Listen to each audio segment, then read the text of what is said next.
All right, I want to talk about the idea of purpose and finding your purpose. This is something I've talked about pretty frequently on here, and how I've discussed how it's such a difficult thing to figure out. Right? It's hard to find your purpose. We get funneled through this school system of basically telling us what to think and what to believe, but it's hard to kind of believe our own thing. So I kind of want to discuss this concept that I learned about today that made me change my perspective on finding your purpose. So there's this guy on TikTok, I think his name is Sandoval, and I'll put his link or whatever. But he discusses the idea of purpose and how it's not necessarily something you have to look for, but it's what consistently draws you, right? It's the thing that you can't stay away from. For example, if you're a professional basketball player, I think he uses the basketball example, waking up at 5 a.m. to train, training twice, 3 times a day, shooting 1,000 shots a day, it is not going to be a burden to you, right? Doing the hard work is not going to be a burden to you, right? It might not be the easiest thing to do always, but on the days that you don't have the motivation, the discipline to do it, you'll still do it anyway because it's just something you're so drawn to. And as somebody who's consistently kind of struggled to find a purpose, this really like struck me, and it really, stuck with me and lingered in my mind because it made me re-angle my perspective on purpose to be one that is, as opposed to looking for it, right? It's something that you've already found. And I think I talk about this at the end of my video that I made on finding your purpose earlier. But I basically say how,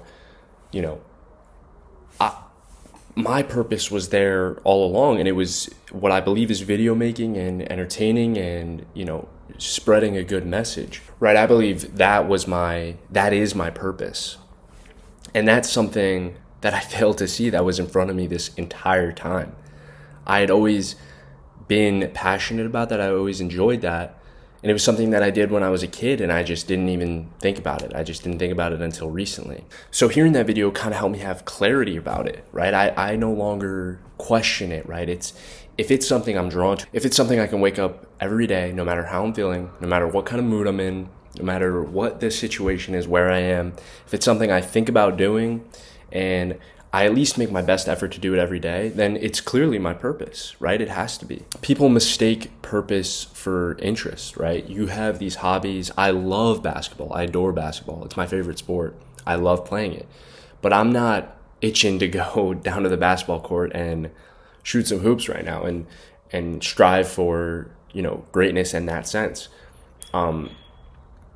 So clearly playing basketball was not my purpose. It was never my purpose. Every day I think about, can I make a video? What kind of video can I make? I think about building my business and taking the steps towards improving it, and how I can be a strong leader within my business, within my community, within, my YouTube channel, although it is young. So as opposed to just being a hobby, it's something that at your core, you feel guilty if you don't do it. You feel guilty if it's something you've neglected. There's almost a moral weight to it, because if you don't do it, then you're neglecting your life's purpose, the purpose of you being here. I think your purpose is also something that isn't the most rational, right? It's something that maybe people question why you always go back to it and why you're so often talking about it and discussing it, and it always comes to mind for you. I discussed this also in my other video, how, maybe your purpose should be something that you talk about to the point of annoyance of other people. And that's true, and that kind of relates to this, right? Like, people are like, what the fuck is this person even talking about? It's just irrational. On a similar note, you kind of feel burnout from this thing, right? From doing it so much, but you still want to do it anyway. That's how passionate you are about this thing. That's how you know it's your purpose. And I think the last thing I'll say around it is that, and this kind of relates to the whole thing, it's like an overarching theme. It might not always be joyful, right? It might not always be, this is the most amazing thing in the world, right? Ideally, for the most part, I would say 70% of the time it brings you joy. But what really defines it as your purpose is that when that 30% hits, that 30% of boringness or whatever it is hits, you still have the feeling that you need to do this thing because you really truly feel at your core that it's your purpose. I think that's such a strong signal that you found something that you're meant to do on this earth. And if you kind of, align with these points that I said, I think you can easily find your purpose. So if you're somebody that's kind of looking for their purpose and trying to figure stuff out from there, I hope this video helped you out. Thank you.